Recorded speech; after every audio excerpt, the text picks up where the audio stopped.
Hello everyone and welcome to our channel NetLogic. I hope you all had a wonderful Diwali and also all of you, I hope that all of you are keeping safe. So today's topic is electronic evidence. Let's discuss certain case laws. These are all landmark judgments passed by the Honorable Apex Court in India, and these are specifically talking about electronic evidence. And let's start with Anwar versus PK Bashir. There is a change of view in every judgment as we go forward. So let's start with this one.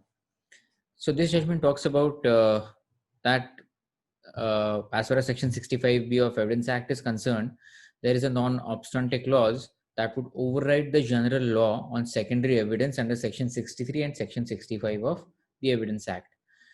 Section 63 and 65 of the Evidence Act have no application to the secondary evidence of the electronic evidence, and the same shall be wholly governed by Section 65A and Section 65B of the Evidence Act. We all have already seen the conditions which are laid down under Section 65B.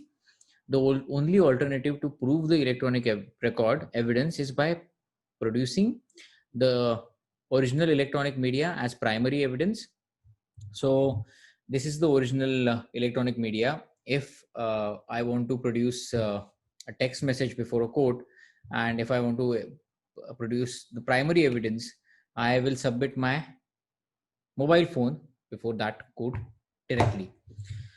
Or its copy by way of secondary evidence under Section 65A, Section 65B of Evidence Act.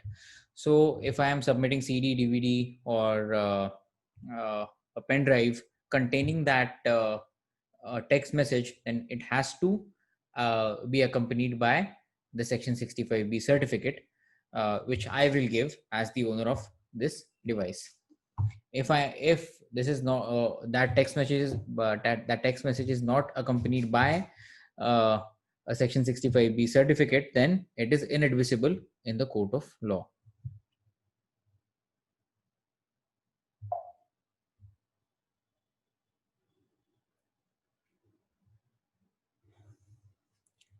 It has been specified in the judgment that genuineness, veracity, or reliability of the evidence is looked into by the court subsequently only after the relevance and admissibility is fulfilled.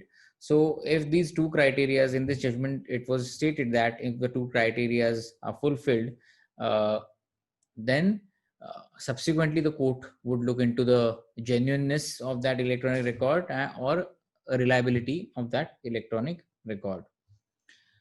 Then it has also stated, as far as the authenticity of the electronic record is concerned, that electronic records are more vulnerable to tampering. We all know that we can easily change a particular file, or the metadata of that file can also be changed by various forensic techniques. So it is not 100% tamper proof. Nothing is. So there is always a chance that the electronic record which the other party is submitting, that electronic record might be tampered with, so as to basically see the genuineness of the electronic record.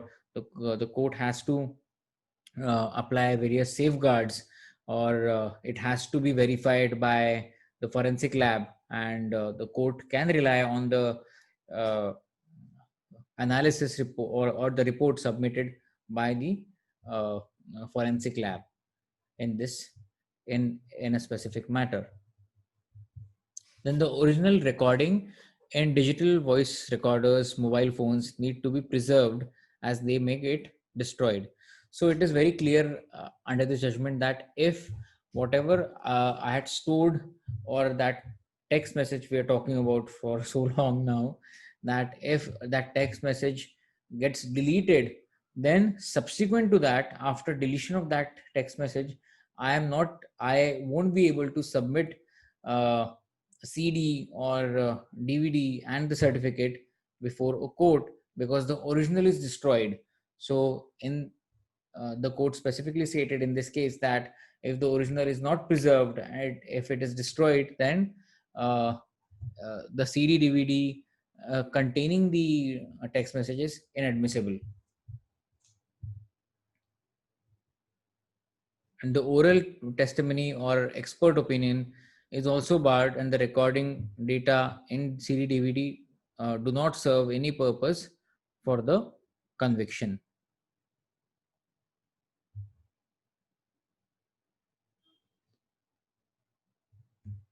Now, this is the second case, Shafi Muhammad versus the state of Himachal Pradesh.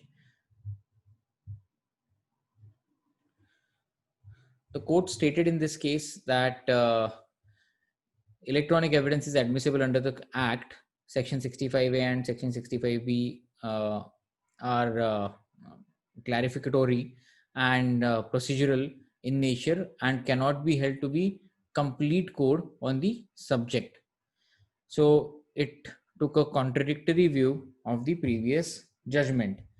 If the electronic evidence is produced is authentic and relevant, then it can certainly be admitted subject to the code being satisfied of its authenticity.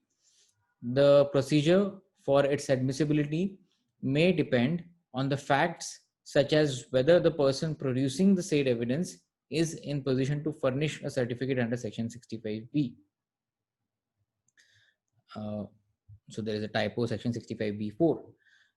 The applicability of procedural requirement under Section 65B4 of the Act of furnishing a certificate is to be applied only when such electronic evidence is produced by a person who is in a position to produce such a certificate, being in control of the said device.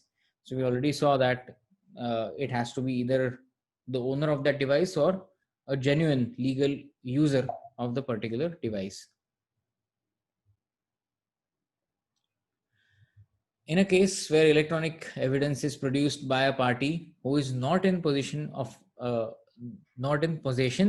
device, applicability of Section 63 and Section 65 of the Act cannot be held to be excluded. So again, in the previous judgment, we saw that the court interpreted that there is a non-obstante clause, and that's why Section 63 and Section 65 are irrelevant as far as electronic evidence is concerned. But this judgment takes a contrary view and states that Section 65 and or the application of Section 63 and Section 65 cannot be held to be excluded. In such cases, procedure under the late provisions cannot be held to be excluded. Where the electronic evidence is produced, obviously, if I am not in possession of particular electronic data or electronic record, then this judgment says that Section 63 and Section 65 will be invoked or may be invoked. A person who is in possession of authentic evidence, but on account of manner of proving such a document is kept out of the consideration of the court in absence of certificate under Section 65B4 of the Evidence Act, which party producing cannot be possibly secure, which lead to denial of justice. So a person who is in possession of authentic evidence, but on account of a manner of proving, he is not able to prove or he's not able to give the certificate under Section 65B4, the court considered that would directly amount to, if that evidence is authentic and still that person is not able to produce or give the certificate under Section 65B4, that would be denial of justice. And that's why that shouldn't be the only consideration, and a party who is not in possession of a device from which the document is produced cannot be required to produce a certificate under Section 65B4. So it is very clear again in this para that even if you are not in possession of a particular device, if an electronic record such as such is used as primary evidence under Section 62 of the Evidence Act, may more appropriately be read without the words under Section 62. The difficulty in obtaining a document can overcome by various statutory provisions.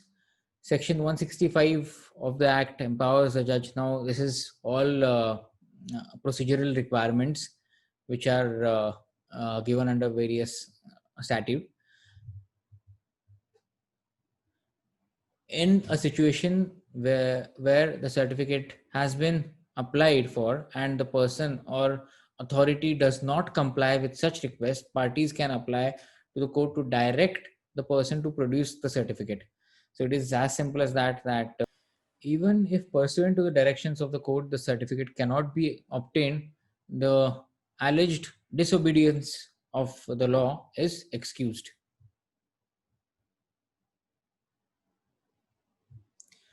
Now, Section 65 is silent as regards to the certificate is to be produced.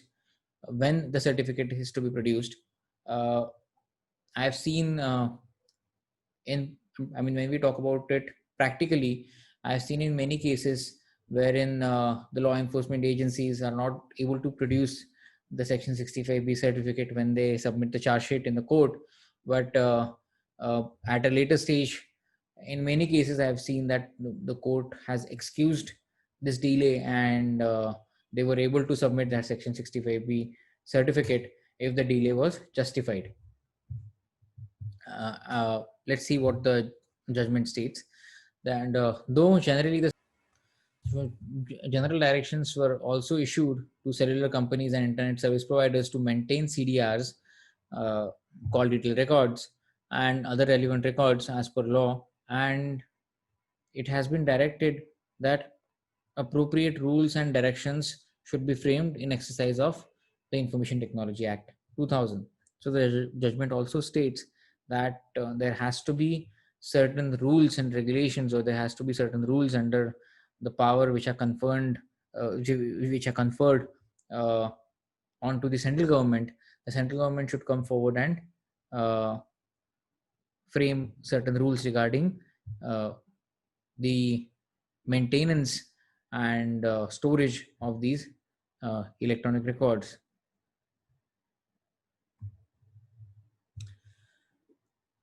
I hope the information which you uh, gathered today, or the information which I have shared with you today, would be useful to you in the future. And if you have any more queries or questions, you can ask the question in the comment box, and we will definitely try to answer that question. And thank you so much for patiently listening, and see you next time. Thank you.